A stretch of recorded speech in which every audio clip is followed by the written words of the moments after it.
Happy Friday, everyone. It's great to see you again.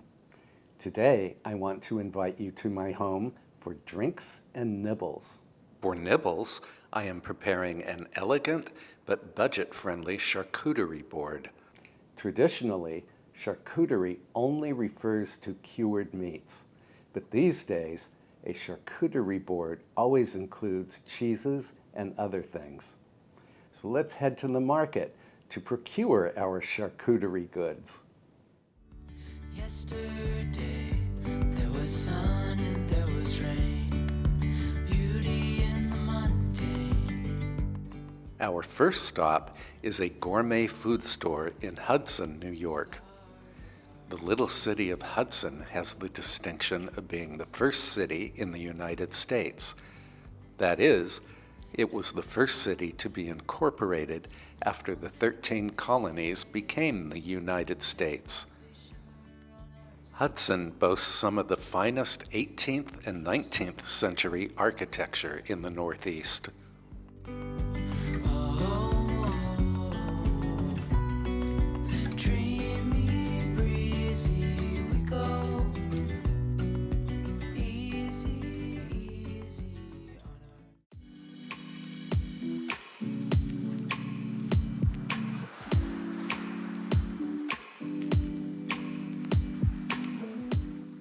Talbot and Arding is an upscale market that sells fine cheeses and meats.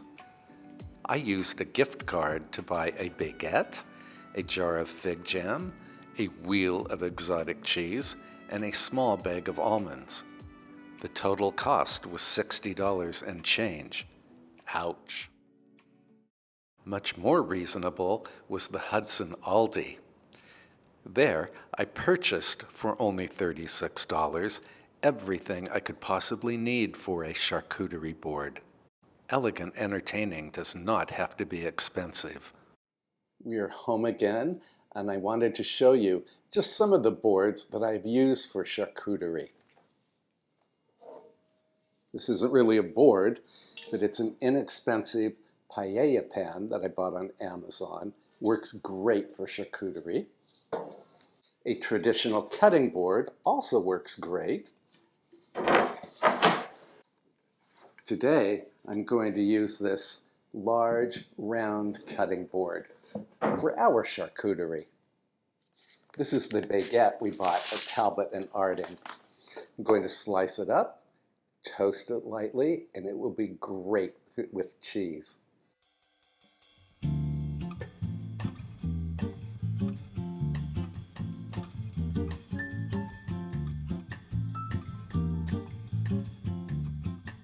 For extra flavor, I am brushing the rounds with olive oil.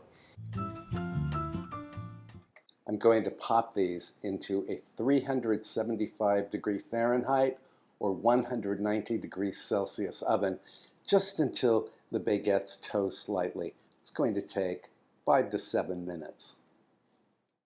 Apple slices are always welcome on a charcuterie board. To stop the apples from oxidizing and turning brown, I first soak them in lemon juice. By taking little steps like this, you can actually put together your charcuterie board well ahead of time. Here's my toasted baguette. Unfortunately, this is the only time we have to turn on the oven today. Little bowls are the first things I place on a charcuterie board. One bowl is for fig jam, the other is for Cornichon. Cornichon, which you may know as gherkins. These are little tiny pickles, and I'm going to arrange them vertically in this little bowl.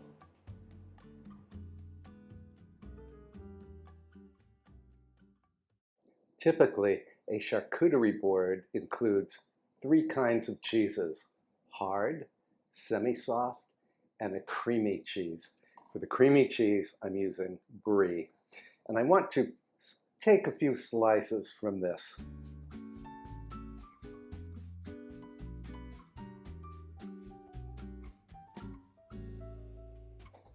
If you don't slice the cheese first, people are very hesitant to cut into Well, a piece of cheese that hasn't been dug into yet. For the hard cheese, I'm using this Manchego. Manchego has a beautiful rind. I'm going to cut this into thin slices.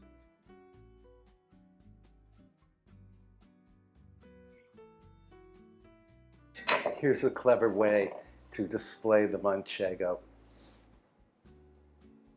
Turn every other slice in the opposite direction.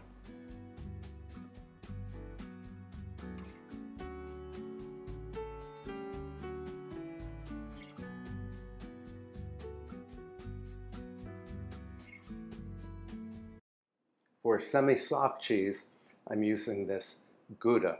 Actually, I think it's pronounced Gouda. Actually, it's pronounced Howda. It came already sliced. I'm going to fan out the slices.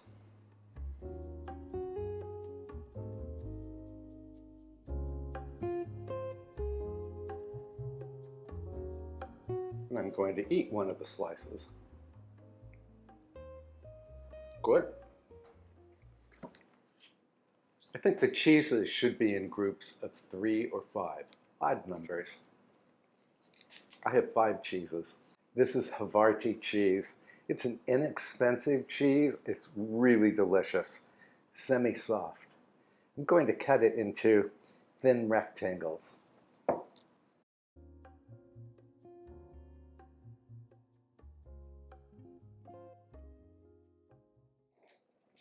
And here's good old white cheddar that I'm going to cut into cubes.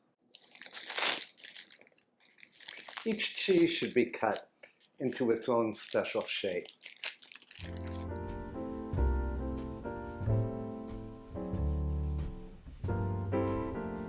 In order to avoid making a mess on my charcuterie board, I'm cutting all of the cheeses on a separate board.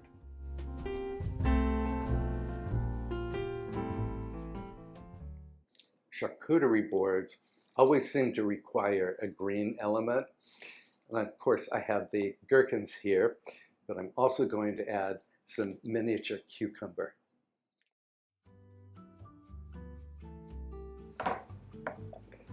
Making a charcuterie board is kind of like arranging flowers.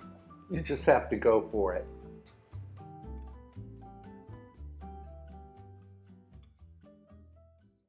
Onto the actual charcuterie, or the cured meats. I have some organic smoked turkey breast here. I'm going to roll the turkey breast into thin cigars. My dog Avery is at my feet. She loves charcuterie as much as I do.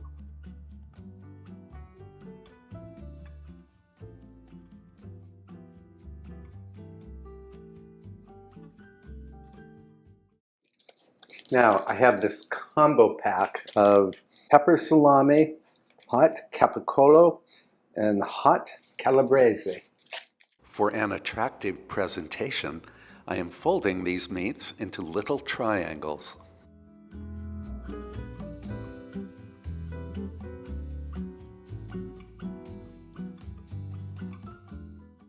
I am placing the apple slices between the Brie and the Havarti cheese.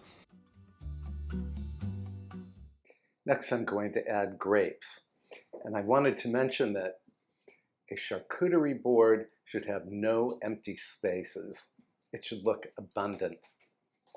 I like to cut little sprigs of grapes from the big bunch. This way, when someone reaches for a grape, they won't have to pull up a whole cluster. They can pull up just a tiny little bunch of grapes.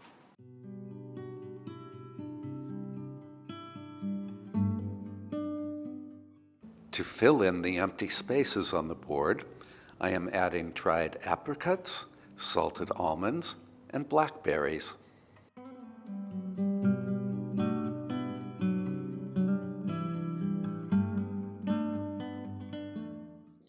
Oops, I forgot to use that expensive Willoughby whale cheese that we bought at Talbot and Arding. too late now. My board is full. So I will save this for another charcuterie board. I am decorating the wheel of Brie with a small sprig of rosemary.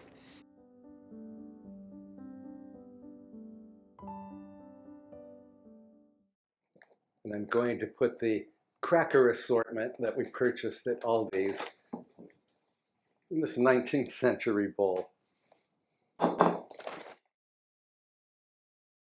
I'm going to put this into the refrigerator, and then 30 minutes or 1 hour before I'm ready to serve, I will bring it out of the fridge and let all of the cheeses come to room temperature. A knife for the Brie, a knife for the fig jam, tongs for the Cornichon, and wooden skewers for stabbing the already cut cheese.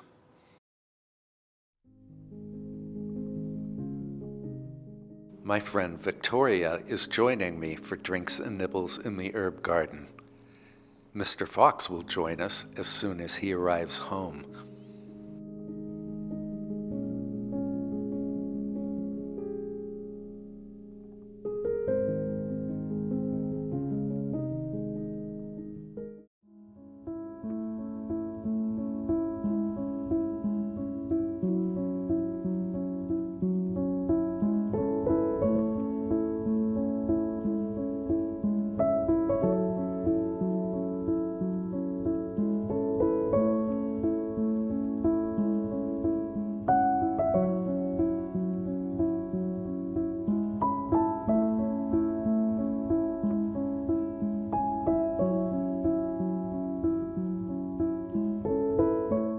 For this crowd, I am serving red wine, white wine, and an ice-cold bottle of gin.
Thank you for spending time with me today.